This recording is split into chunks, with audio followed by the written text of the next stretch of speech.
Being on SCP-173 detail isn't easy.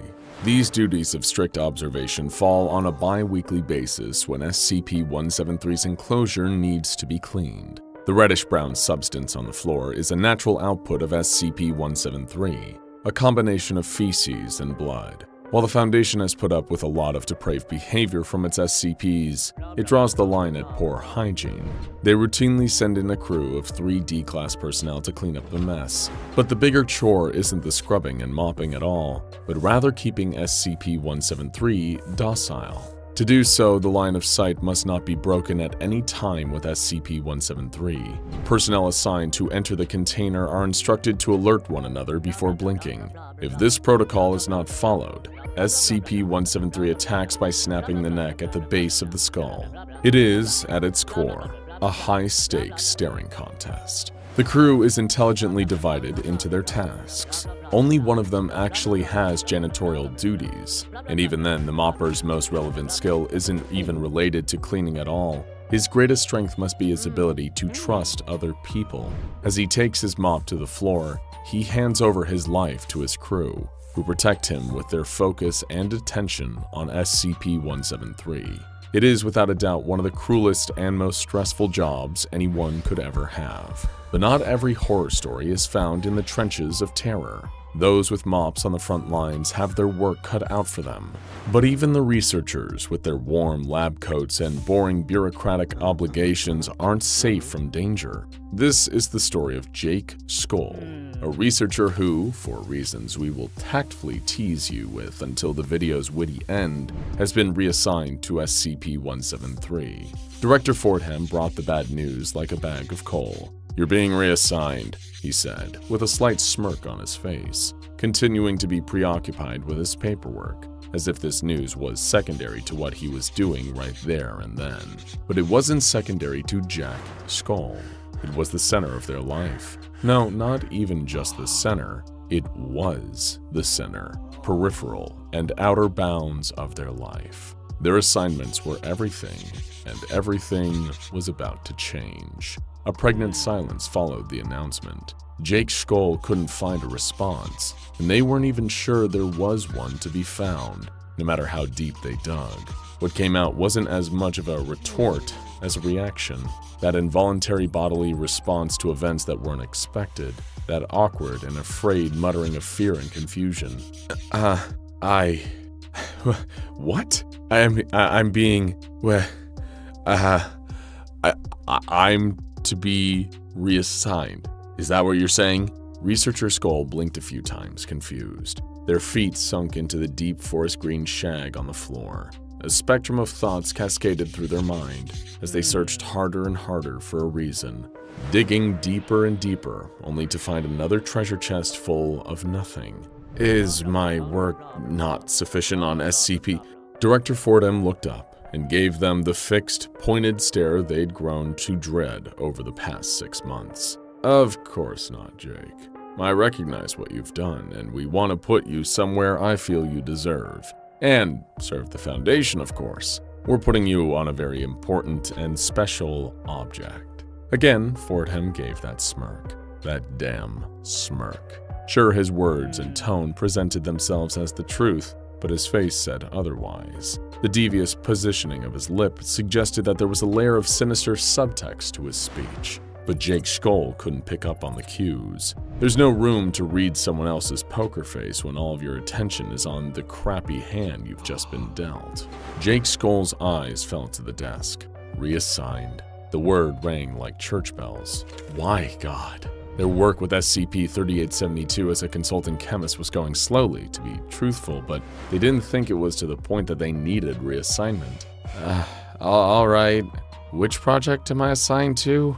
The time between the question and the answer was the longest of Jake's life. The uncertainty felt like an eternity. Fordham tapped a few symbols accessing Skoll's profile and added an entry in their security clearance.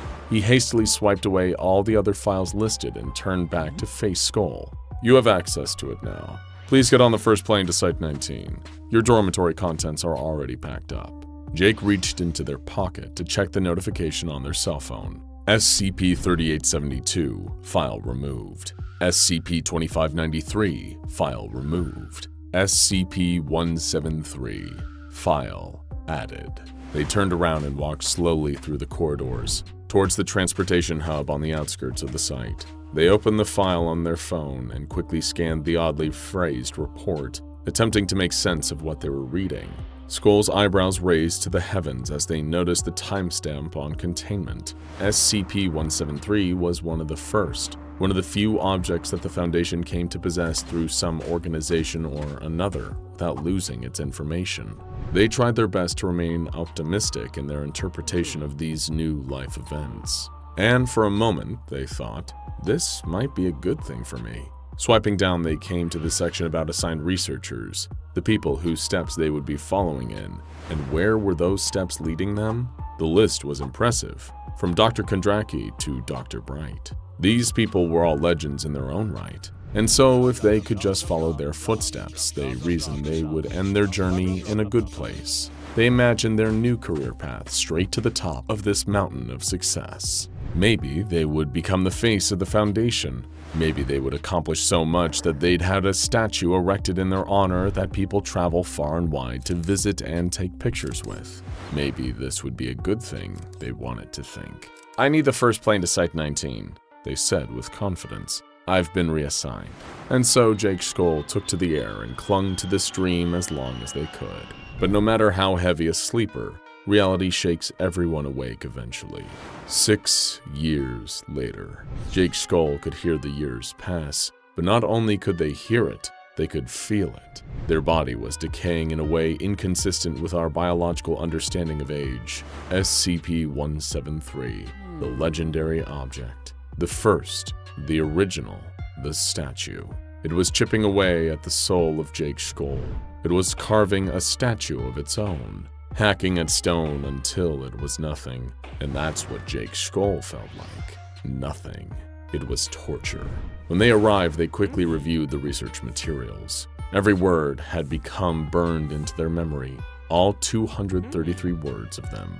The additional research materials turned out to be a few scribbled pages by bored researchers. A few had made hypotheses that had all turned out to be nonsense. There was a locked filing cabinet, but every time Skull requested it be opened, maintenance told them that the control room was designated low priority, and they would get to it eventually. Over the past 6 years, Jake Skull had made 18 separate transfer requests. They wanted out, but all of them had been denied.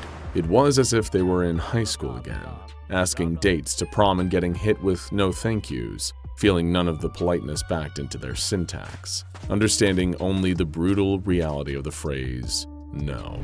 They were stuck here, technically a level 3 staff now, but without any rights to view or work on any other objects. They were given a promotion, but it withheld all the perks and benefits that come with it. They were stuck in a loop of pats on the back. People extended them their hand, but it was always with an empty palm, giving them nothing to hold on to but a gesture. They were assigned a staff of 4, 3 D class, all of which were older men, and a lazy level 2 security officer who slouched in his office chair, meeting the bare minimum requirements to be considered a living human being. The D class were all quite docile. They came in once a week, mopped the floor, mumbled "clear" to each other, and left. They lived within this exact structure. No new days became an unspoken motto.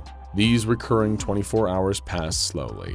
If there were no clocks to prove the passing of time, they would have every reason to believe it had frozen over. But occasionally, ever so occasionally, the day would deviate just slightly.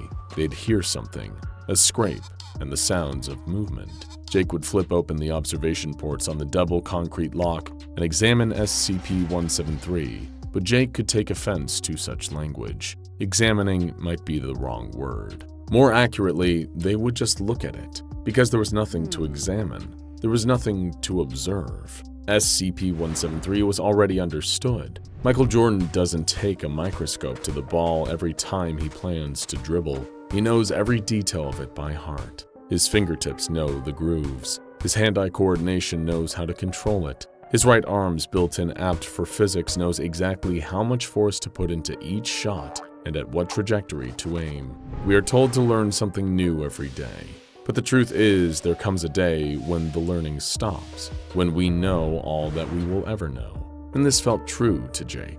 They understood SCP-173. There was nothing more for them to see. It was just concrete, rebar, and some spray paint. That was it. And that was all that it would ever be. There was nothing to find, nothing to determine, nothing for the researcher to research. Their job was done, but they kept having to work it. Their identity no longer fit, but they kept having to put it on each and every morning. When Jake first got there, they collected samples of the concrete, some of the rebar, some spray paint. They were determined to find something worthy of research. After 4 weeks, they'd gotten sick of getting no replies from admin, and they cracked the locks on the filing cabinet, finding the research notes of all the previous researchers. All of the legendary doctor's notes turned out to be doodles and random to-do lists which had nothing to do with the object. After 6 weeks, they gave up on taking samples. After 8 weeks, they brought a Game Boy. After 10, they started bringing in anything they could to pass the time. A yo-yo, a collection of short stories, a packet of hot sauce they felt bad throwing away, a piece of string to cut off circulation to their index finger for no other reason than to make sure they were still a human relying on blood. Oh yes, Jake Skull was bored. So very bored. They thought if anyone could bring the phrase bored to death to fruition, it would be them. These days, they shuffled in, waved at the guard, and sat down at their little control room where there was a terminal, which, by the way, didn't have an internet connection, and tried to stay sane. Fast forward a few years and Jake barely fit into his chair. To clarify, no, they did not purchase a new tiny chair out of boredom. They got fat out of boredom. Their life brought them no joy. And so, what they couldn't get from living, they searched for in eating. But there was no fulfillment to be found at the center of the Tootsie Pop. Jake stood with a grunt as the light came on, and the 3D class were escorted to the control room with the mops and buckets in tow. "Thanks, Jimmy," was the only conversation they had with the new security staff. The old guard had retired sometime in the 8th year. Honestly, Jake couldn't even remember. The D class had gotten older too, most of them now gray-haired but still assigned to the project. The security guard walked over and thumbed towards the break room. "Hey Jake, I'm gonna get coffee. If anything happens, seal the door, you know the drill. Just keep an eye on the Ds." Jake buzzed the doors open and stood inside the doorframe, keeping their eyes on the statue most of the time, but wandering over the containment chamber. A long time ago, they might have been concerned, but the D classes they worked with weren't very violent. Frankly, they had worked with these men long enough that they extended a small measure of trust. All of them did their jobs without complaining and never had made a mistake in 10 years. While the years of repetition wore them out, the job itself didn't even feel like labor. They had perfected the art of the staring contest. They were confident, and they had reason to be. As the years went on, although they collected no new data on SCP-173, they did collect evidence that they were capable of containing it. While they learned nothing new of importance about SCP-173, they learned about themselves. They learned that they were a good crew, and it was because of this confidence, even if rightfully earned, that success crumbled. When in a room with SCP-173, you have to assume everything will go wrong, because anything can go wrong, and eventually it will. And when that time comes, you have to be prepared. Procedure said Jake had to have someone armed in the room with any D class. Jake looked down at their hip, double-checked the pistol there. They knew how to use it, but figured he never would have to draw it. The routine cleaning began. Clear, clear, clear. It was the same old, until suddenly it wasn't. Clear, clear. Oh no, I think I'm having a snap. What? Hey Nick, are you? Snap. Oh god, no, I don't wanna. Snap. Jake's eyes shot up as the statue stood inches away. Its green eyes stared directly into their soul. In their periphery, Jake could see the 3D class with their head turned at odd angles. Jake desperately reached out for the emergency containment button on the wall. They hadn't ever had to use it, and it was supposed to be easy to find. But of course, it wasn't. They recalled the manual saying, "Move your hand anywhere along the right-hand wall. The button takes up most of the wall. It will seal off the containment chamber, and and SCP-173 from breaching containment. They moved their hand exactly how their memory of the manual instructed him, but it wasn't there. There was nothing to press. There was nothing to save them. Jake's hands grew desperate and their eyes began to water. Just as they started to close, a last thought crossed their mind. Move your hand anywhere along the left-hand wall. The button takes up most of the wall. It will seal off the containment chamber and SCP-173 from breaching containment. Of course, a classic mix-up. 50-50 chances never favored the flustered. Their fight-or-flight instincts were contradicting each other. Was reaching for a button fighting, or was it flighting? They were in their head, deep in trenches of overthinking. Finally, they regained their composure. Their hand darted out to the left and they started to push down on the button. The red of the emergency button filled their vision as the green eyes of SCP-173 slipped just barely out of snap. Director Kinsley stood outside of the meeting room a few minutes before the weekly briefing in the Site-2117 Administrative Wing. Fordham, do you remember Jake's skull? Oh yeah, sure do. Just got a report from 19. Looks like there was a breach and they bid it. Fordham waved off a few colleagues who were about to enter the meeting room. His conversation with Director Kinsley wasn't over. He went on to tell him that he was just about to approve Jake Skull's transfer. After all these years, Jake had been sending requests to leave SCP-173. Their wish was about to be granted, but instead they were reassigned to the grave. What a cruel twist, isn't it? That is, of course, if it were actually true. Fordham gave his patented smirk. Just kidding. The only researchers to ever get out of that post needed friends in very high places. Skull, to his detriment, did not. So what exactly did Skull do to deserve this? It is known that those who are sent to SCP-173 have made mistakes. If you disrespect your boss, you might be reassigned to SCP-173. If you don't follow Foundation policy, you might be reassigned to SCP-173. If you leak information to the public, you might be reassigned to SCP-173. If you are Jake Skull, however, it doesn't take quite as much. So I will pose the question once more. What horrible thing could Jake have done? Could they have been plotting to help an array of SCPs escape? Could they have been smuggling dangerous equipment from the lab and selling it on the black market? Could they have somehow been responsible for every casualty in Foundation history? Or could it have been something much, much smaller? Like occasionally parking in their boss's favorite spot on Site-217. A lot, you must understand, which doesn't have assigned parking. Now go check out SCP-173 The Complete Story and SCP-173 Origin Story How 173 Got to Site-19 for more tales of the iconic SCP-173.